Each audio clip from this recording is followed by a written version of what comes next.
Kakak tahu perbedaan pesawat sama kakak nggak? Nggak tahu. Kalau pesawat nerbangin penumpang. Kamu mau dibawa terbang kemana? Tiba-tiba aku melayang. Gantungkanlah cita-citamu setinggi langit. Bermimpilah setinggi langit. Jika engkau jatuh, engkau akan jatuh di antara bintang-bintang. Pertanyaannya adalah Welcome to UNS. Oke, langsung aja kita kenalan sama tim cewek, silakan. Kami dari tim cewek, saya Melinda.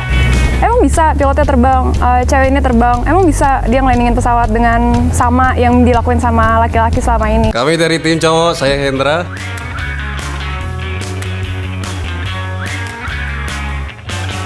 Oke, langsung aja. Kita mulai dengan pertanyaan UNS yang pertama. Siap-siap. Dalam dunia penerbangan, terdapat banyak orang yang terlibat, yang bekerja di balik layarnya. Salah satunya ya pramugari. Tapi pertanyaannya adalah, sebutkan 2 orang yang sangat penting untuk bisa menerbangkan pesawat. Co-pilot sama pilot. Tepatnya adalah seorang kapten dan co-pilot. Seorang kapten dan Iya. co-pilot. Seorang kapten dan co-pilot, betul! Diwakilin dong sama cowoknya. Kalau dari kapten itu sebenarnya dia adalah PIC, yaitu adalah pilot in command, yang dia dimana adalah bertanggung jawab full dari awal hingga akhir penerbangan itu. Jadi secara keseluruhan seperti itu tugasnya. Tapi kalau untuk masalah mana yang menerbangkan pesawat, sebenarnya antara kapten dan co-pilot dua-duanya bisa menerbangkan pesawat seperti itu. Kalau co-pilot sebenarnya pekerjaannya sama kapten, cuma kalau co-pilot lebih menjadi support dan memberikan saran untuk kaptennya juga. Tapi pengambil keputusan tetap di PIC, yaitu kaptennya sendiri. Itu awalnya gimana sih kalian berdua punya impian mau jadi pilot? Boleh dari Nina dulu. Kalau dulu sebenarnya pengennya jadi dokter gigi, cuma karena kebetulan setelah SMA ada kesempatan untuk sekolah pilot, jadi akhirnya saya mutusin untuk nyoba sesuatu yang baru, yang berbeda, yang biasanya nggak semua perempuan ngelakuin. Sebenarnya dulu nggak ada kepikiran buat jadi pilot awalnya, tapi karena saya mengikuti program Livin Profesi dari SMA saya, jadi saya tahu banyak referensi pekerjaan setelah itu. Dulu juga sebelumnya saya pengen jadi dokter, tapi setelah saya mengenal dunia penerbangan, akhirnya saya memutuskan untuk menjadi seorang pilot seperti itu. Menurut laporan The Sun, bahasa penerbangan atau aviation English merupakan kombinasi jargon profesional dan bahasa Inggris yang sangat mudah. Bahasa tersebut dibuat agar pilot dan pengawas lalu lintas udara atau ATC tak salah dengar dan menghindari kemungkinan kecelakaan fatal yang dapat terjadi.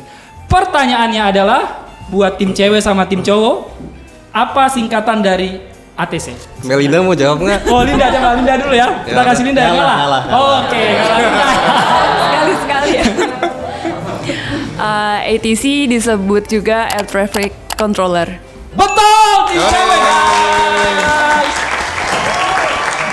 Jadi sebelum kami melakukan sekolah pilot, kita ada tes yang namanya simulator. Nah, di situ bisa dinilai skill kita untuk menerbangkan pesawat. Yang bisa menilai adalah seorang instruktur. Jadi keputusan kita bisa menjadi seorang pilot atau tidak untuk awalnya adalah dari seleksi untuk masuk ke flying school tersebut.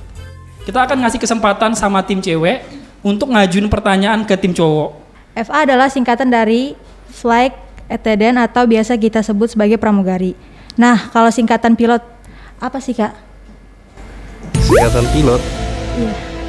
Ada yang tahu nggak singkatan pilot apa? Ada yang tahu nggak? Jawabannya adalah pria inilah orang terbaik. Karena pilot itu bisa membuatku terbang ke angkasa, ke langit yang tinggi ke tujuan. Aduh.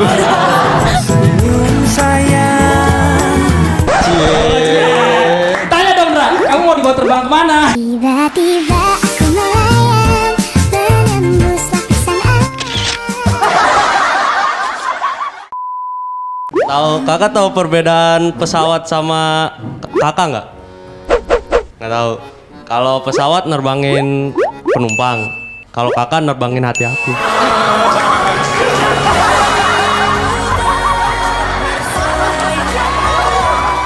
Oke, berhasil ya gombalannya ya guys. Ada di tangan dong.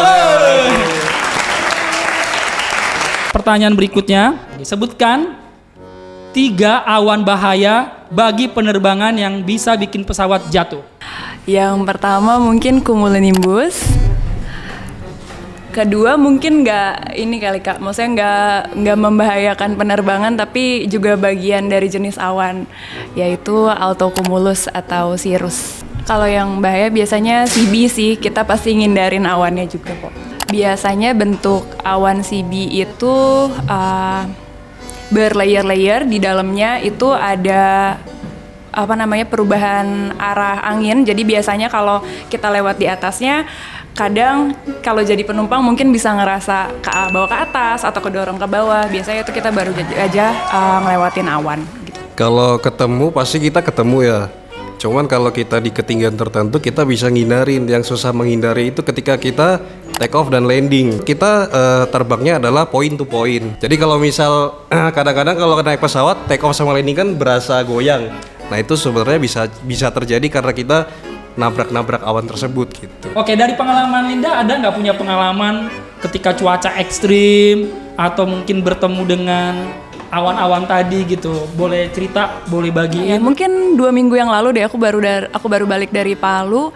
Itu emang cuacanya lagi buruk, tapi ya kan kita semua dilatih, di training, semua ada prosedurnya. Jadi ya puji Tuhan ya kita bisa lewatin dan kita landing di Makassar dengan selamat. Itu aja sih. Fase apa yang disebut 11 menit paling kritis di dalam pesawat terjadi pada 3 menit setelah pesawat take off dan 8 menit sebelum landing. Ini menjadi waktu krusial karena bisa terjadi hal yang tidak diinginkan. Critical 11. Kenapa jawab critical 11? Awareness kita harus lebih ditingkatkan ketika critical 11 11 menit setelah take off dan 8 menit sebelum landing tersebut. Critical 11, betul sekali guys.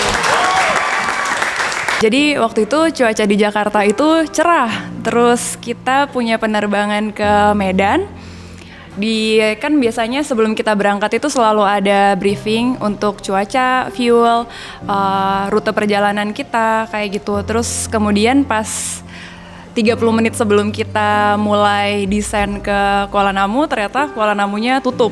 Jadi dia hujan sampai 2 jam, kita holding di sana 30 menit. Akhirnya setelah kita ngitung fuel, akhirnya kita milih untuk pindah landing di Padang. Itu sih sebenarnya yang paling menurutku challenging karena di situ kita dipaksa untuk waktu yang singkat, kita berpikir terus kalau kita terus mikir doang kan pasti ada fuel yang habis atau apa, tapi bagaimana kita sampai ke Padang dengan selamat. Tapi kan penumpang nggak tahu, itu sih menurutku yang challenging banget. Kalau aku pribadi ngerasa kayak ya kenapa kita bisa sampai di Padang dengan selamat, menurutku itu udah berkatnya Tuhan, karena Tuhan beneran ngasih kita berdua sebagai pilot itu ngasih hikmat yang baik. Jadi rencananya ya kalau bukan semua rencana Tuhan kan nggak mungkin kita sampai ke Padang Kak hari itu. Tuhan yang kasih cuaca yang baik di Padang, jadi ya walaupun nggak ke Medan, kita ke Padang, tapi semuanya utuh. Pesawat dan penumpangnya juga utuh. Aku ngerasa sih setiap take off landingku itu pasti ada Tuhan yang ikut nyertain. Buat kamu yang saat ini merasa sendiri, nggak ada tempat untuk bercerita, kamu lagi merasa sedih, galau, depresi, dan overthinking, apapun masalah yang sedang kamu hadapi saat ini, mungkin soal hubungan toksik, tentang mimpi, dan masa depan, ada sahabat 24 yang mau berdoa untuk kamu. Kami ada selama 24 jam, untuk berdoa bersama kamu, mendengarkan kamu, dan menjadi sahabat kamu. Kamu bisa hubungi nomor di bawah ini, dan jangan ragu untuk hubungi kami kapanpun kamu perlu ya. Alat navigasi untuk menentukan arah mata angin berupa sebuah panah, penunjuk magnetis yang bebas, menyelaraskan dirinya dengan medan magnet bumi secara akurat adalah 1. Kompas. Bisa nggak ya kompak? Bisa nggak ya kompak, ada janjiannya. Dan jawaban yang tepat adalah kompas.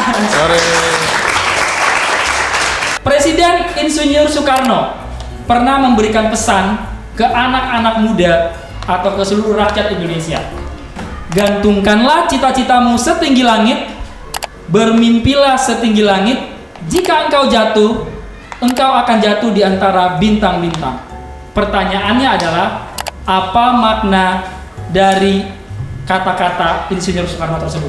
Jangan takut bermimpi, karena kalaupun di mimpi itu kita gagal, masih akan ada hal indah yang bakalan kita dapetin, karena langit udah indah. Misalnya kita jatuh ke bintang, bintang juga masih indah buat kita raih gitu. Artinya itu adalah berani mencoba hal apapun itu pasti akan dapat hasilnya. Maksudnya adalah kalian itu semuanya harus memiliki cita-cita dan impian yang sangat tinggi agar kalian bisa bekerja keras untuk dapat mewujudkannya. Tapi jika kalian gagal, kalian gak akan menyesal karena perjuangan kalian tidak akan pernah mengkhianati hasil dari kalian. Jadi jawaban yang benar siapa? Tim cewek, guys! Matematika versi Jerome Pauline banget, gampang banget, dengarkan baik-baik. Oke, pertanyaannya adalah 7 dikali 3 plus 5 plus 9 dibagi 3 sama dengan, lihat ke kamera tunggu, 12. Hah? 29. 29. Ini sama 29 nih. Gak mau kalah ceritanya. seru nih, kompetisi udah keluar nih guys. Yoi, kompetisi udah keluar. Jawaban yang benar adalah 29 guys.